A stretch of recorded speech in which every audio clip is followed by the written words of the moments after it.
하나님 아버지 감사합니다. 주님, 또 이 시간 또 주님 앞에 나와서 또 예배 올려드립니다. 저희의 모든 것 되시고 생명 되신 주님께 아버지 저희가 찬양 올려드리오니 정말 저희 원수가 나를 무너뜨리려 하더라도 저희가 정말 그곳에 굳건히 있어서 저희의 마음을 저희 생각을 지켜 주님 앞에 나와서 저희들에게 하십시오.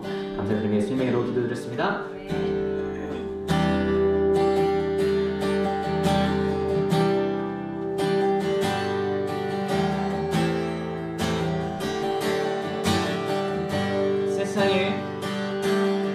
세상의 유혹 시험이 내게 몰려올 때에 나의 힘으론 그것들 모두 이길 수 없네.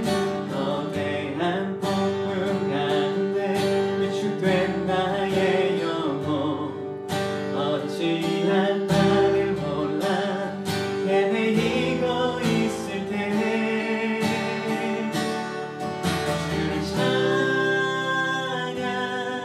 손을 들고 찬양 전쟁은 나에게 속한 것 아니니 주를 찬양 손을 들고 찬양 전쟁은 하나님께 속한 것이니 거짓과 속임수로 가득 찬 세상에서 어디로 갈지 몰라 머뭇거리고 있네. 공중의 권세 잡은 자 지금도 우리들을 실패와 절망으로 넘어뜨리려 하네. 주위를 둘러보면 아무도 없는 듯 믿음의 눈을 들면 보이는 분 계시네. 지금도 내 안에서 역사하고 계시는 사랑과 어둠의 곳에 물리치신 예수님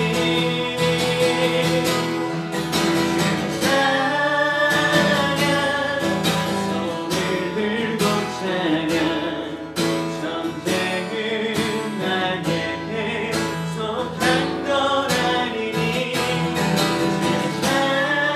찬양 손을 들고 찬양 전쟁은 하나님께 속한 것이니 주를 찬양 손을 들고 찬양 전쟁은 나에게 속한 것 아니니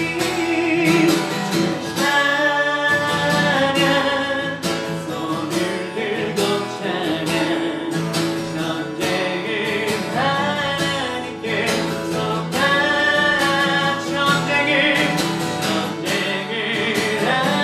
하나님께 속한 것 전쟁은 하나님께 속한 것이니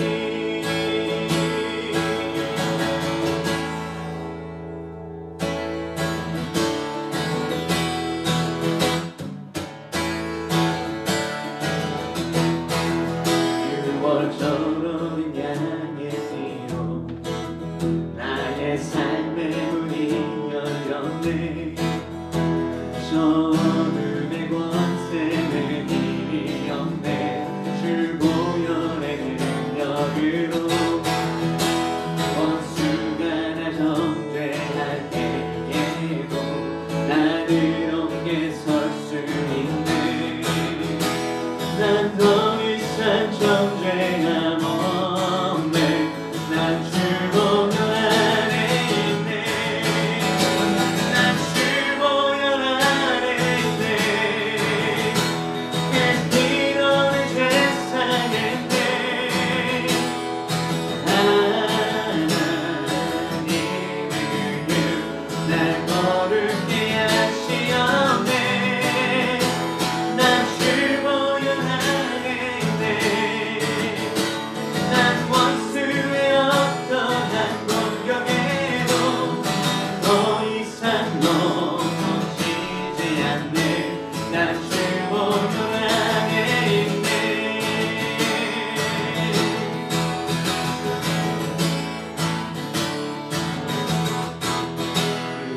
서로를 향해 뛰고 나의 삶의 문이 열렸네. 저 어둠의 권세는 이미 없네. 주 보혈의 능력으로 수가 날 정죄할 때에도 난 그렇게 설 수 있네. 난 더 이상 정죄하고 난 다시 보혈 안에 있네. 다시 보혈 안에 있네. 그 피로 내 죄 상했네. 하나님의 긍휼 날 거룩해 하시었네. 다시 보혈 안에 있네. 난 원수의 어떠한 공격에도 더 이상 넘어지지 않네. 난 주 보혈 안에 난 주 보혈 안에 있네. 그 피로 내 죄 상했네. 하나님의 긍휼 날 거룩해 하시었네.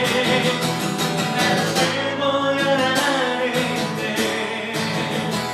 난 원수의 어떠한 공격에도 더 이상 넘어지지 않네. 난 주 보혈 안에 있네. 난 주 보혈 안에 있네. 그 피로 내 죄 사했네. 하나님의 긍휼 날 거룩해 하시었네. 난 주 보혈 안에 있네. 난 원수의 어떠한 공격에도 더 이상 넘어지지 않네. 난 주 보혈 안에 있네.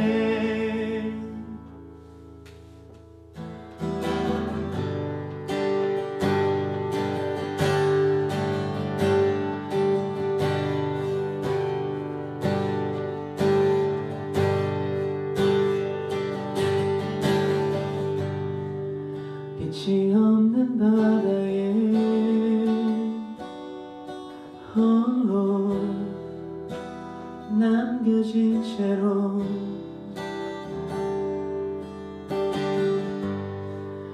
나는 주를 바라네. 예수 내 손 잡아주시네.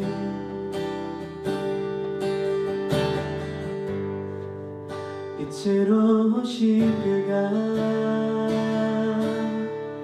내 삶 밝혀주시네.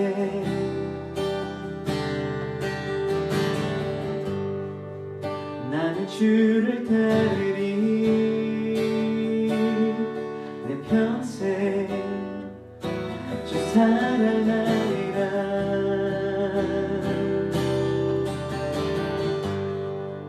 세상은 날 버리고 소망 하나 없어도 나의 사랑 주 알아주시네. 그가 함께 하시니 나는 오늘을 살리. 나의 모든 소망 오직 주 예수.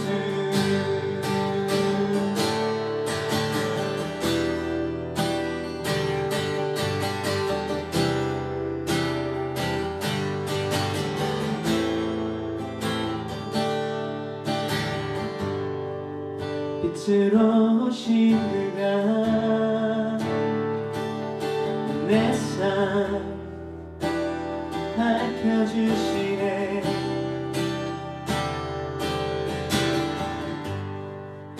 나는 주를 따르리.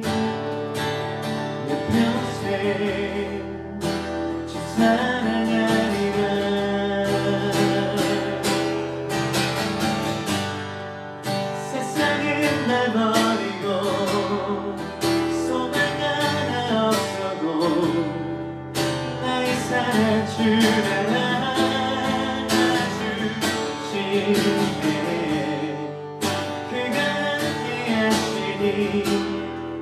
나는 오늘을 살리 나의 모든 소망 오직 주 예수 세상은 날 버리고 소망 하나 없어도 나의 사랑 주 알아주시네 그가 함께 하시니 나는 오늘을 살리 나의 모든 소망 오직 주 예수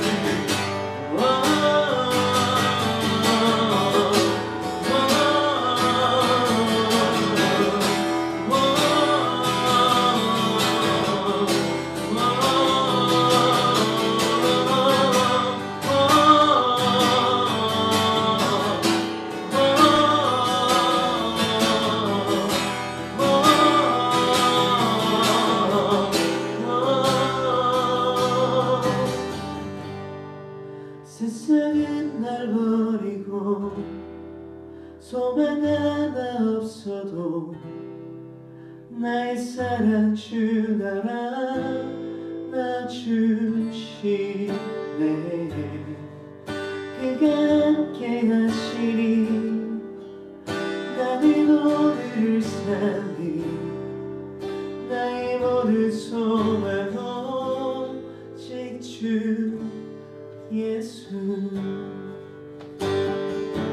주님 그렇습니다. 이 세상 소망 하나 없어도 나의 사랑 주님께서 날 안아주시고 정말 나를 인도하십니다. 내가 정말 주님께 계속해서 구하며 살아가기 원합니다.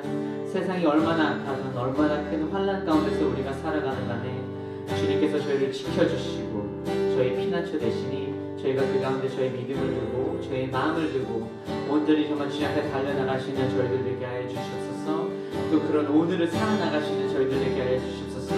그 거룩하신 정말 이름을 찬양하며 예배드리며 주의 은혜와 말씀 예수님의 이름으로 기도드렸습니다.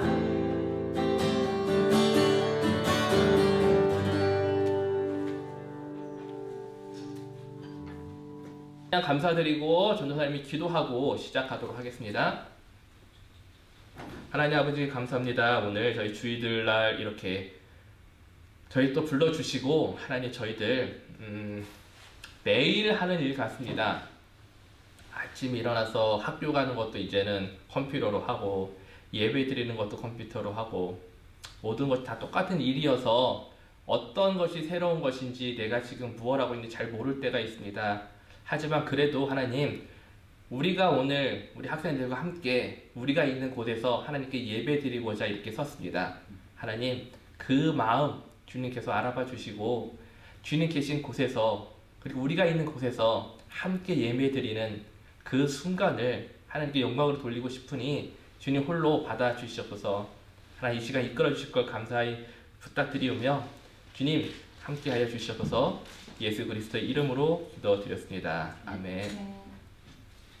자, 오늘은 사사기서 말씀을 한번 읽어보도록 할게요. 6장 1절부터 12절인데 화면 보면서 함께 봉독해 보도록 하겠습니다. 사사기서 6장 1절부터 12절까지의 말씀, 쉬운 성경 버전이죠. 전도사님이 읽을 테니까 함께 여러분들 계신 곳에서 화면 보면서 읽도록 하겠습니다.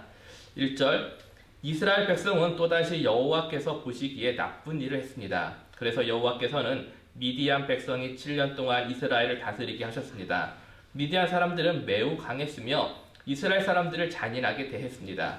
그래서 이스라엘 사람들은 산에 있는 동굴이나 산성에 숨기도 했습니다. 이스라엘 사람들이 농사를 지을 때마다 미디안 사람들과 아말렉 사람들과 동쪽의 다른 사람들이 와서 이스라엘 사람들을 공격했습니다. 그들은 이스라엘 땅에 진을 쳤습니다. 그리고 그들은 이스라엘 사람들이 심어놓은 농작물을 망쳐놓았습니다. 그들은 가사 땅에까지 그런 짓을 했습니다. 그들은 이스라엘 사람들이 먹을 것을 남겨놓지 않았습니다. 양이든 소든 나귀든 하나도 남겨놓지 않았습니다. 미디안 사람들이 와서 그 땅에 진을 쳤습니다. 그들은 천막과 가축을 가지고 왔는데 마치 메뚜기 떼와 같았습니다. 사람과 낙타가 너무 많아서 셀 수 없을 정도였습니다. 미디안 사람들은 그 땅에 들어와서 그 땅을 못 쓰게 만들어 놓았습니다. 이스라엘은 미디안 사람들의 약탈 때문에 매우 가난해졌습니다. 그래서 여호와께 도와달라고 부르짖었습니다.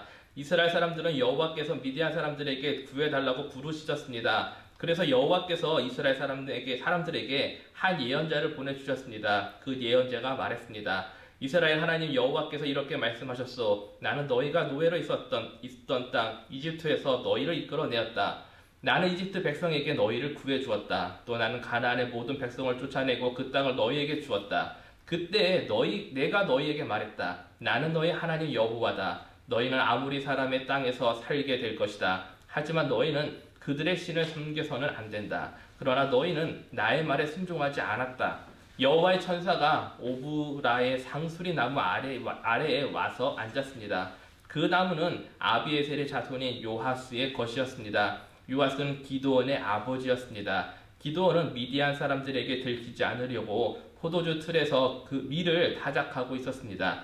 여호와의 천사가 기드온에게 나타나 말했습니다. 힘센 용사여, 여호와께서 너와 함께 계신다.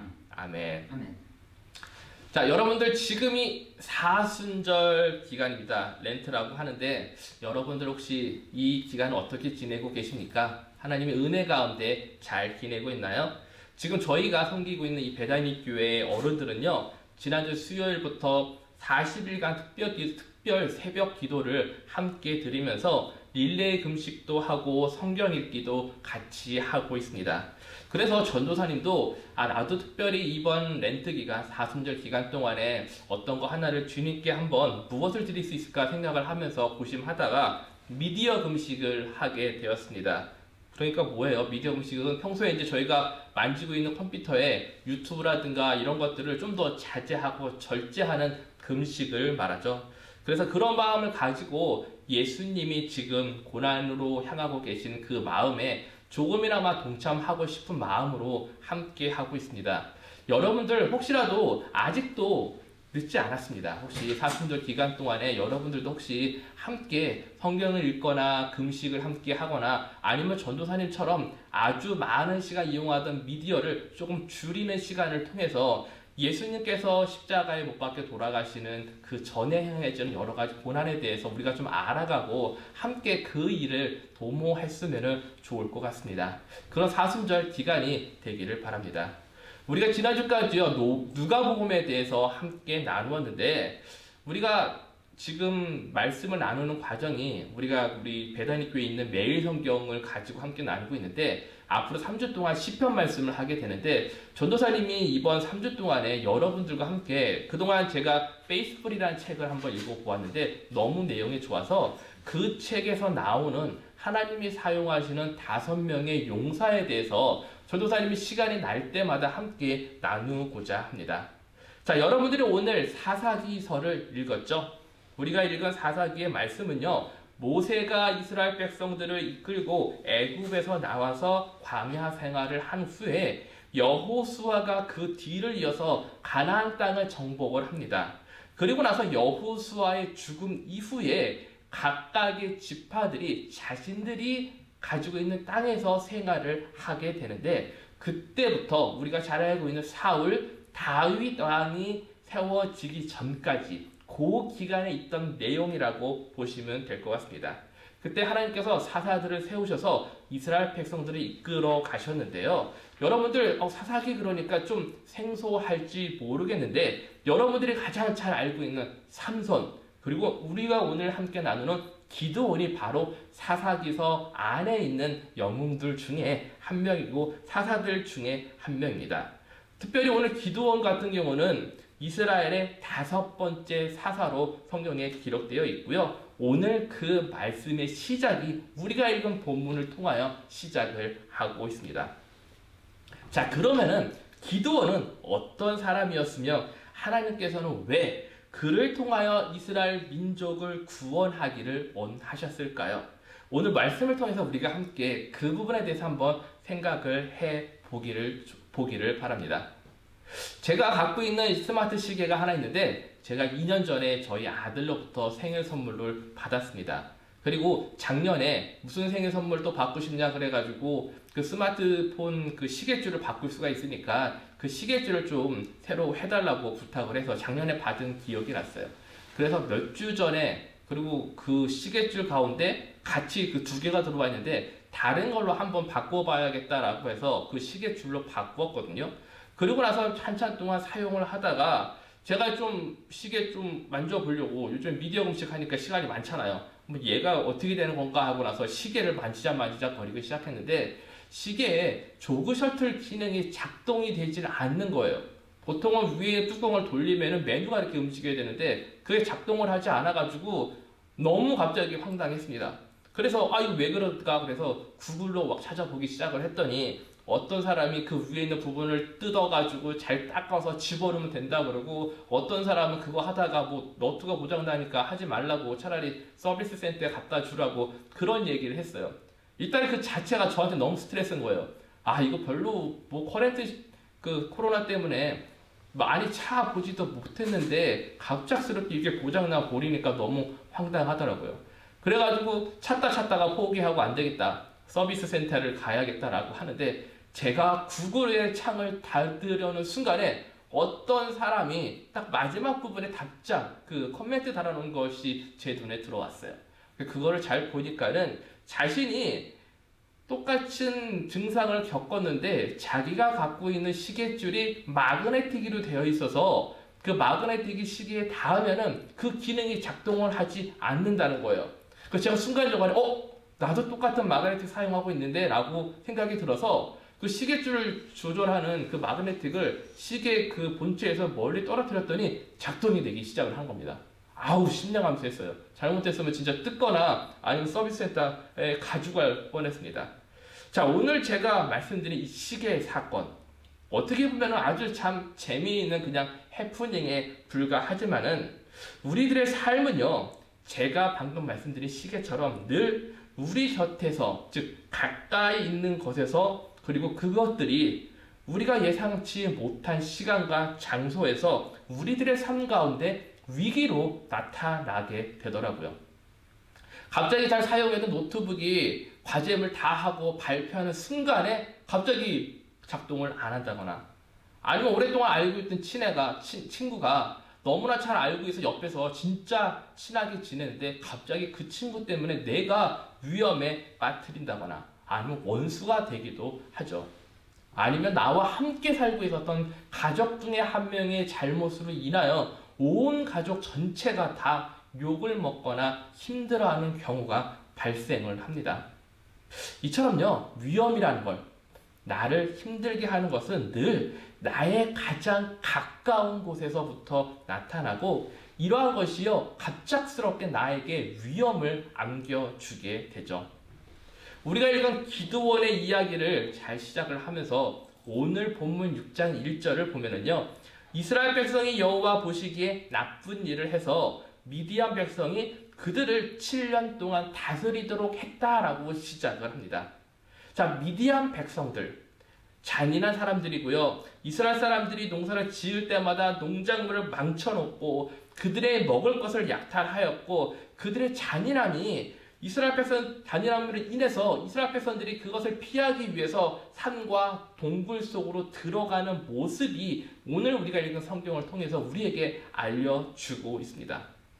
우리가 읽은 본문 6절 5절 말씀 여러분 화면을 통해 잘 보면은 이렇게 기록을 하고 있죠. 미디안 사람들이 와서 그 땅에 진을 쳤습니다. 그들은 천막과 가축을 가지고 왔는데 마치 메뚜기 떼와 같았습니다. 사람과 낙타가 너무 많아서 셀 수 없을 정도였습니다. 미디안 사람들은 그 땅에 들어와서 그 땅을 못쓰게 만들어 놓았습니다. 얼마나 나쁜 일을 많이 했습니까? 지금 이스라엘 백성들을 공격하고 있는 미디안 사람들을 역사적으로 보면은 근데요, 참 재미있는 사건입니다. 아브라함의 형제, 즉 아브라함의 자식들 중에 한 명이 그들이었다는 것이죠. 그들의 후배가, 그들의 자녀들이 어떻게 돼요? 지금 미디안 사람이 되었다는 것입니다. 따라서 지금 미디안 사람들과 이스라엘 사람들은 거슬러 올라가면 결국 뭐예요? 친척이 되는다는 것이죠. 나와 가장 가까운 관계, 친척이 지금 뜻하지 않는 곳에서 뜻하지 않는 시점에 자신들을 괴롭히는 그런 적이 되어버린 것입니다.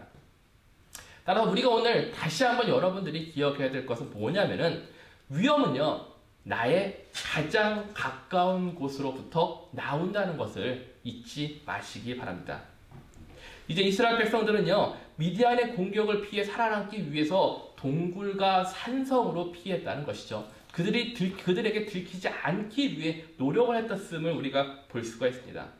이처럼 우리들도요, 우리 삶 가운데 닥친 위험이 있다면요, 아니면 나보다 강한 존재를 만났다는 생각이 들면은 그 위험으로부터 달아나기 위해서 동굴이나 산성을 찾아가게 되어 있습니다.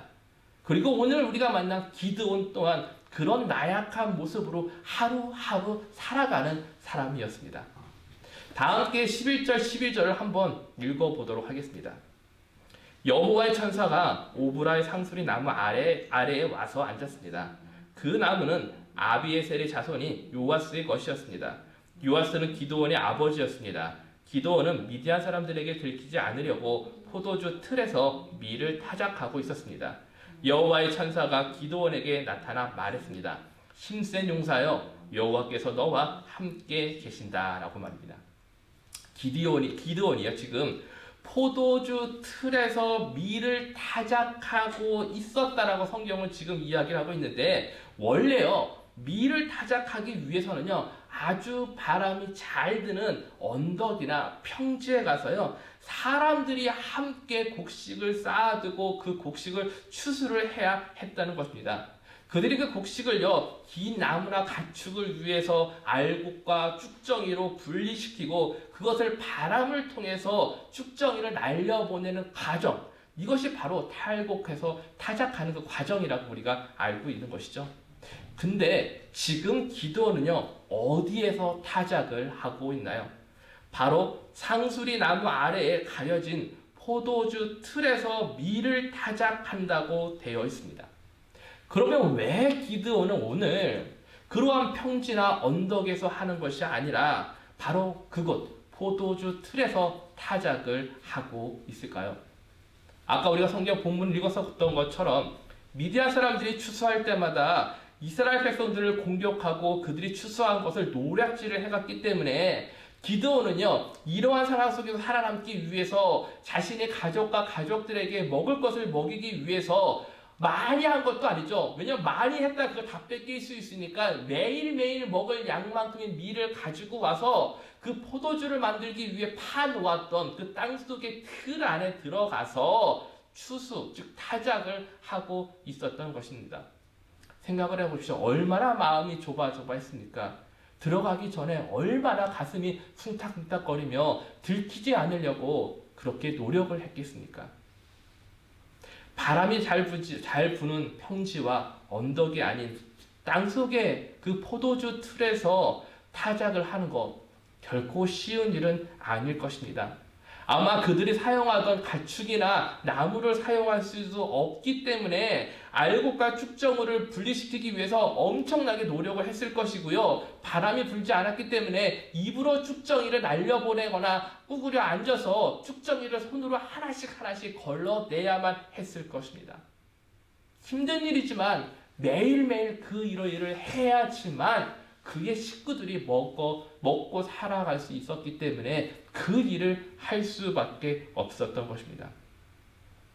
미디안 사람들의 공격이 무서워서 이리저리 눈치를 보며 포도주 틀 안에서 타작을 하고 있는 기드온의 모습. 이 모습이 우리가 바라보기에도 너무나 초라한 모습인 것 같습니다. 그런데 오늘 성경을 통해서 보고 있는 그 기드온의 모습이, 그의 삶이 혹시 이 말씀을 듣고 있는 저와 여러분들의 삶과 닮지는 않았는지 한번 생각해 보시길 바랍니다. 만약 내가 지금 기드온과 같은 환경 속에서 하루하루를 보내고 있다면은 여러분들을 공격하고 위험으로부터 몰아넣고 있는 미디어 사람들은 과연 무엇이며, 내가 그 상황을 피하고자 숨어야 할 곳, 즉 타작을 해서 타작을 하기 위해서 찾고 있는 그 포도주 틀은 과연 무엇입니까? 우리들의 일상을 한번 생각해 보십시오. 아침에 일어나서 여러분도 옷도 안 갈아입잖아요. 파자마 입은 상태에서 이빨 잘 그냥 대충 닦고 나서 책상에 앉아서 컴퓨터 켜고 인터넷으로 접속해서 줌이나 다른 그 플랫폼을 이용해서 수업을 듣기 시작을 합니다.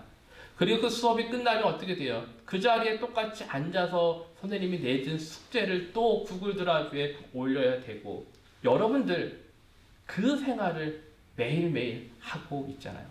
물론 저도 그런 비슷한 생활 패턴으로 하루하루를 살아가고 있습니다. 따라서 어쩌면 우리가 지금 코로나 바이러스라는 이런 환경적인 영향 때문에 내가 지금 내 방 안에 갇혀서 컴퓨터를 하고 있는 이 모습, 그 모습이 혹시 우리가 포도주 틀 안에 있는 나의 모습이 아닌가 한번 생각을 해봅니다. 오늘 우리가 지금 이 시대에 살아가는 사람들의 포도주 틀, 어쩌면은 내 방 안이 아닐까 생각을 해봅니다. 사랑하는 여담친구 여러분들, 오늘 본문에 보면은 이렇게 겁이 많고 나약한 기드온에게 아주 굉장한 일이 발생을 하는데, 바로 여호와의 사자가 그에게 나타나는 것입니다. 그렇다면 어떻게 여호와의 사자가 기드온에게 나타났는지 우리가 한번 찾아보면 좋을 것 같습니다. 11절, 12절을 제가 다시 한번 읽어볼 텐데 한번 잘 한번 보시기 바랍니다. 여호와의 천사가 오브리 상수나무 아래 와서 앉았습니다 라고 되어 있죠. 그리고 나서 12절 보시면 또 여호와의 천사가 기드온에게 나타나 말했습니다 라는 단어에 대해서 여러분들 중심에서 집중해서 한번 보시기 바랍니다. 말씀의 시간의 순서를 잘 따라 보면은요, 잘 보면은 우선 여호와의 천사가요, 오브라의 상수리 나무 아래서 와서 앉아 있었습니다. 그리고 나서 이제 기드온이요, 사람들한테 들키지 않기 위해서 조심스럽게 밀을 가지고 와 두리번 그러면서 아무도 없는 것을 확인하고 어디로 들어가죠? 포도주 틀 안으로 들어갑니다. 자, 여기서 우리가 잘 생각해 보아야 할 것은 첫 번째로 여호와의 사자가 기드온보다 먼저 와 있었고 그를 기다렸다는 것을 우리가 알 수가 있습니다. 두 번째는 기드온이 조심스럽게 포도주 틀 안으로 들어갔다는 것은 결국 주변 상황을 다 살피고 들어갔음에도 불구하고 그때까지 기드온은요, 여호와의 사자가 그곳에 있는지 알지 못했다는 것이죠.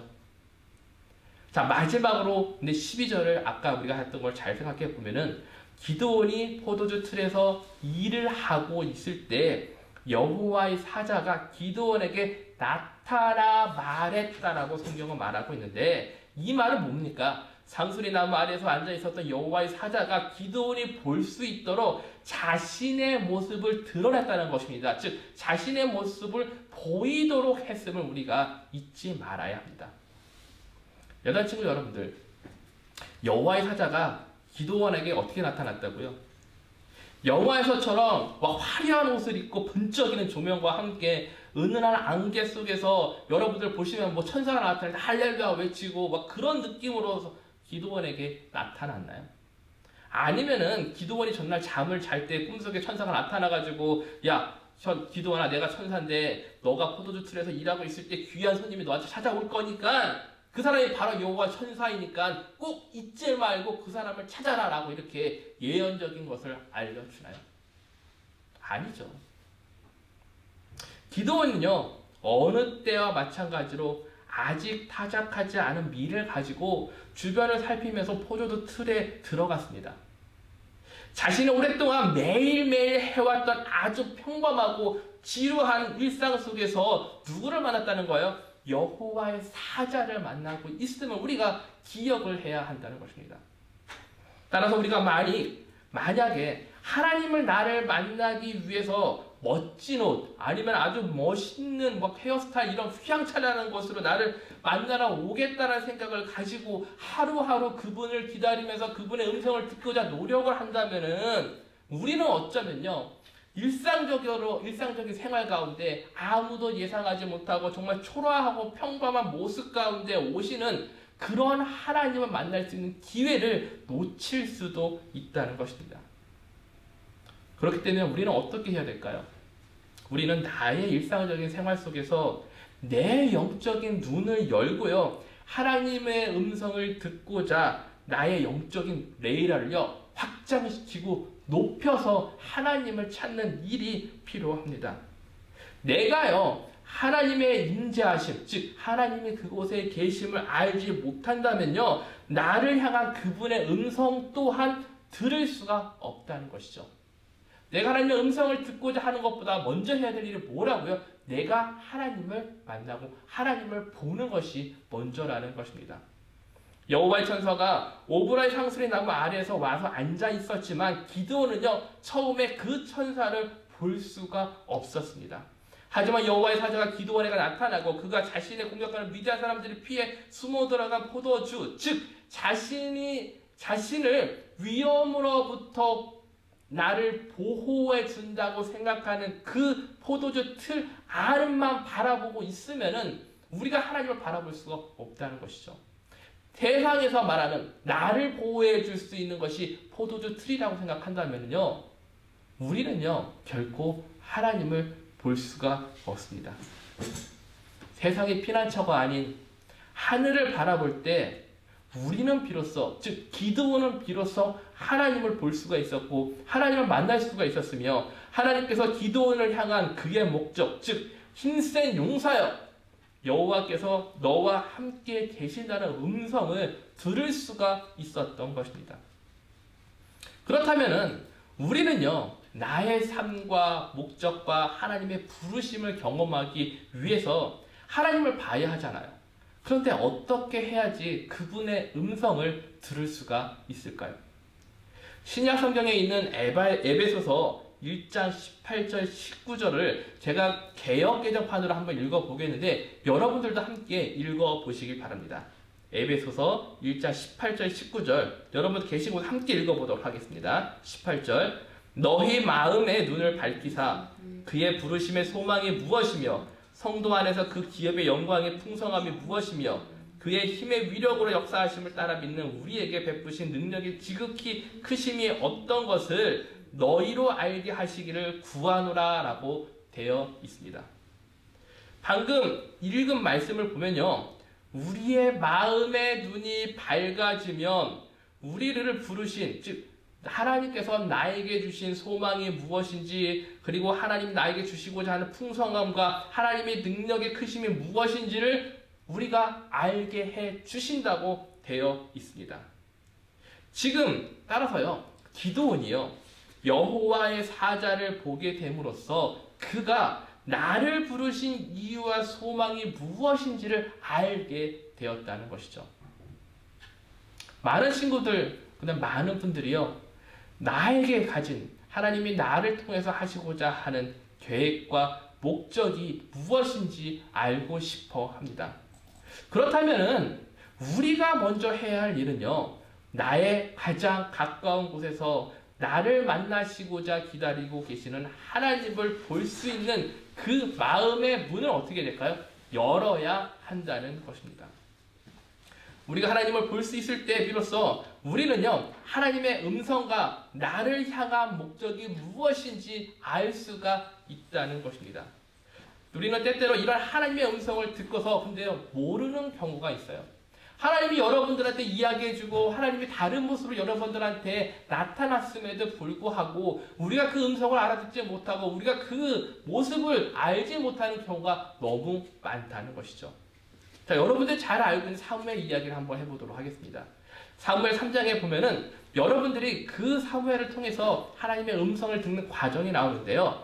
사무엘이 여호와의 성막에 누워있을 때 여호와 하나님이 사무엘을 불렀지만 그 음성이 여호와 하나님의 음성인지 알지 못하고 엘리에게 달려가 제가 여기 있습니다 라고 이야기를 합니다.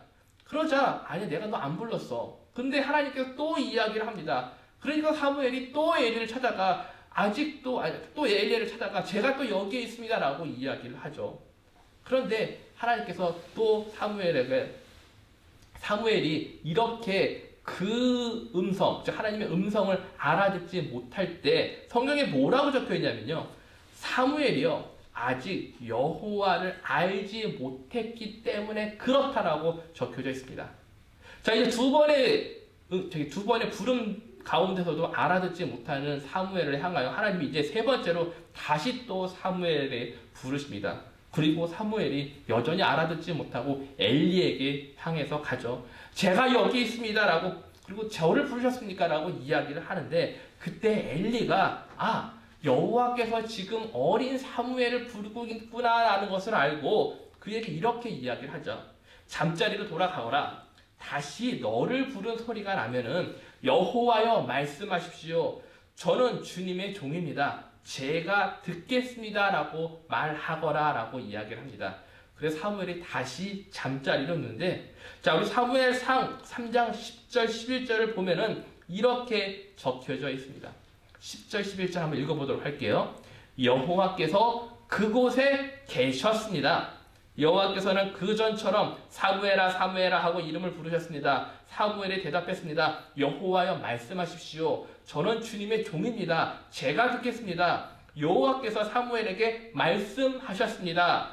내가 이스라엘에 어떤 일을 하려고 한다. 그 일을 듣는 사람은 깜짝 놀라게 될 것이다. 자, 기억하세요. 여호와께서 그곳에 계셨습니다. 여호와께서 기드온을 만날 때도 그곳에 계셨습니다. 여호와께서 사무엘에게 나타날 것처럼 하나님께서 기드온에게 나타나셨습니다.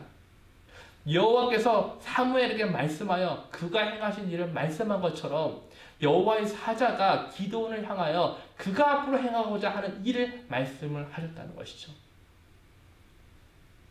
이것을 우리가 잘 봐야 됩니다. 여호와 하나님께서는요, 사무엘이 있는 곳에 계셨습니다. 그럼에도 불구하고요, 사무엘이 여호와를 알지 못했기 때문에 그를 볼 수 없었고 그의 음성을 알아차릴 수도 없었다고 성경은 이야기를 합니다. 저와 여러분들이 혹시 이런 삶을 살고 있지는 않나요? 만약에 그렇다면은 오늘 그의 멘토 엘리의 도움으로 여호와의 음성을 알았던 것처럼, 그때 비로 사무엘이 하나님을 통하여 그가 하시고자 하는 하나님의 목적이 무엇인지 아는 것처럼 여러분들도 우리가 읽고 있는 성경 말씀, 예수님을 통해서 하나님을 볼 수 있는 그런 시간이 오기를 바랍니다. 사랑하는 여자친구 여러분들, 우리는요, 어려운 상황과 사건 속에서 나를 도와줄 하나님의 모습을 늘 굉장히 멋있는 사람, 되게 정말 슈퍼히어로 같은 사람으로 그런 사람 만날 거라고 생각을 하면서 생활을 하고 있습니다. 하지만 오늘 이야기처럼 어떻습니까? 우리가 예상치 못한 상황 속에서 예상치 못한 모습으로 나의 가장 곳에 계신 분이 바로 누구라고요? 하나님이심을 우리가 기억을 해야 합니다. 여러분들 한번 주변을 한번 돌아보십시오. 여러분들의 보이는 것이 단순히 미디안 사람들만 보이십니까? 늘 나를 공격하고 늘 나의 것을 빼앗아가는 그 사람들만 보이십니까? 내가 오늘 가지고 있는 밀을 다잡아야 할 장소를 찾는 그런 나만 보이고 포도주 틀만 보이십니까? 그리고 바람이 불지 않는 그것을 탓하면서 포도주 틀 안에서 오늘도 여러 가지 심술과 불평을 하면서 살아가고 있는 모습, 그게 혹시 나의 모습이 아닙니까? 내가 지금요, 기드온처럼 나의 환경만을 바라보고 있다면은 지금 상수리나무 아래서 앉아서 나와 여러분들을 바라보고 있는 하나님을, 그리고 사무엘을 부르시고 있는 하나님의 음성을 우리는 듣지 못하게 될 것입니다. 여러분들 옆에 계신 하나님, 그리고 나의 구원자이신 예수 그리스도가 지금 보이시나요? 만약에 그렇지 않다면요, 지금 여러분들의 마음의 눈을 열어서 하나님을 보게 해달라고 기도를 해보시기 바랍니다.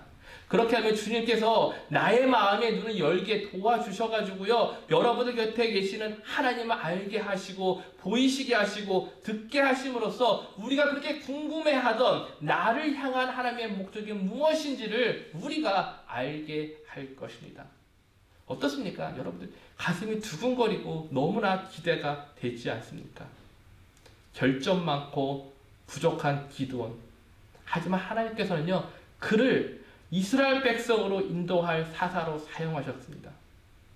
하나님이 이번에는요, 사무엘, 기드온, 그리고 누구를요? 여러분들을 부르시고 있습니다. 여러분들의 마음의 문을 열어서 지금 주님이 옆에 계심을 알기를 바랍니다. 그분이 나에게 주시는 새로운 삶과 새로운 목적, 그것을 알아가는 한 주, 그것은 바로 여러분들로부터 시작하게 될 것입니다.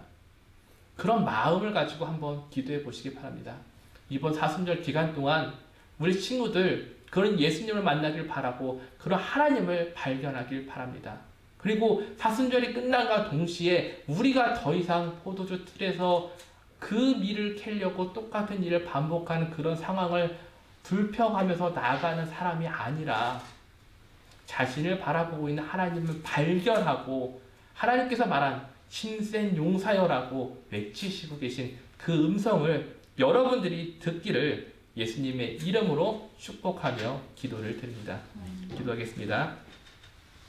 주님 아버지, 그렇습니다. 저희들 늘 세상 가운데 있으면서 부족한 것이 너무 많고 환경만 바라보다가 불평불만하면서 늘 내가 피해야 할 곳 포도줄로 숨어버립니다. 내가 그 포도주 틀에 숨어버릴 때 나는 안전하다는 생각이 들고 아무도 나를 괴롭히지 않는다는 생각이 들지만은 우리는요 매일매일 그 일을 하면서 나도 모르게요 세상의 눈치를 보면서 살아갑니다.